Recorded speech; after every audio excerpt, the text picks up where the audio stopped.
Alright, this is Adam here from Aqualife Hub for my 11th episode of my series on my 150-gallon reef tank progression. Now, this will be a shorter episode this week than last week. I'm just going to touch on two primary subjects, the first one being my new fish, second one being the vibrant treatment. One of them is good news, one of them is bad news. So let's start with the bad news. So, sorry you're going to get some mowing in the background. Neighbors mowing their yard. This is the 40-gallon quarantine tank I have set up that should have, ideally, 10 Blue Green Chromis in it. If you look closely, there's only 2 in there. Unfortunately, they came in on Tuesday, and within the first 36 hours, by Wednesday night, 8 of the 10 had died. One had actually arrived dead on arrival, one died within an hour, then the rest swiftly sort of followed suit. I don't know why it happened. The company I ordered them from issued me a refund because I did drip acclimation, was pretty careful to do temperature acclimation, and there's just no good explanation as to what happened to them. So here we are. The 2 that have survived, it's interesting. One's actually twice as big as the other. I mean, they're beautiful fish. So if you can see down here, I actually have a ball of algae, chaeto algae, trying to save it from the vibrant treatment. Plus I figured it'll probably pick up some of the nutrients getting put off by the water. And then I just have sort of a typical, here's some biofiltration from the sump from upstairs. I just moved it down into this tank to check the ammonia, keep the ammonia in check. And then I just have a little ammonia checker here, which changes colors if the ammonia ever goes up. So yellow is good. And then for filtration, I just have this little thing, which I'm actually going to do a video on. It's just a pump plus sort of some simple biological filtration, some just sort of filter material inside of it that you can actually see some algae bits got picked up by it. But it's it's extremely disappointing, upsetting to lose 8 fish.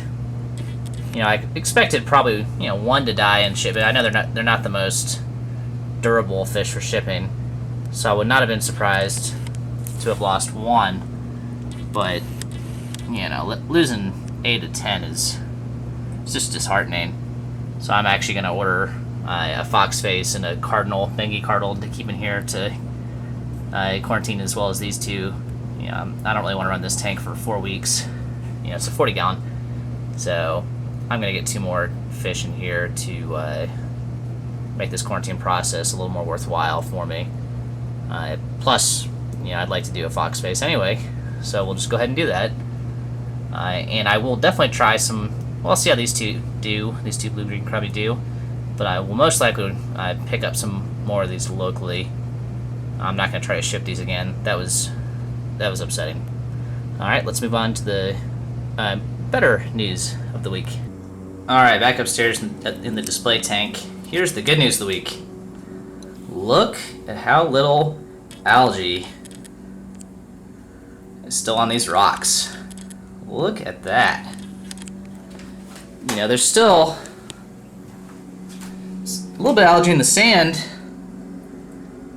but the rocks are, I'd say 75-80% of the algae has disappeared in the last week.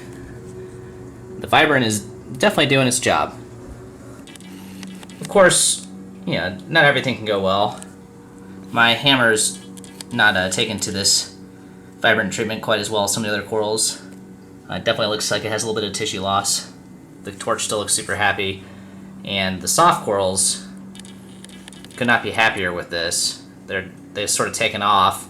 The Duncan is actually, he's an LPS, but he's actually, can't really see it very well with this camera, but he's gotten a new head growing underneath the bigger head, which is neat because he's never really done much. And then, most noticeably, the zoas are pretty much open and happy. So it's, it's good news, obviously. So what is coming up next? I still have not ordered the gyre. It's on my list of things to do. And then I have that cardinal fish and foxface coming in, which will hopefully be in middle of next week. I'm going to continue the vibrant treatment, and hopefully this algae will just keep evaporating.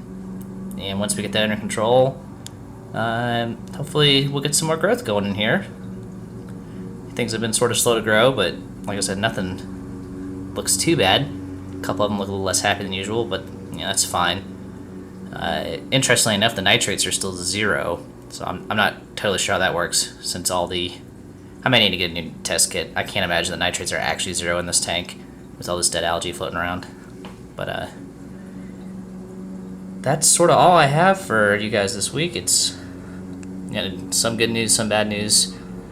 Never would have expected an 80% fatality rate on shipped fish within 48 hours. That was just crazy to me. I don't quite understand that one. And the fish store didn't really have any explanation for me either. But I guess that's just sort of the way things go sometimes when you try to ship them across the country. Alright, until next week. Thanks for watching.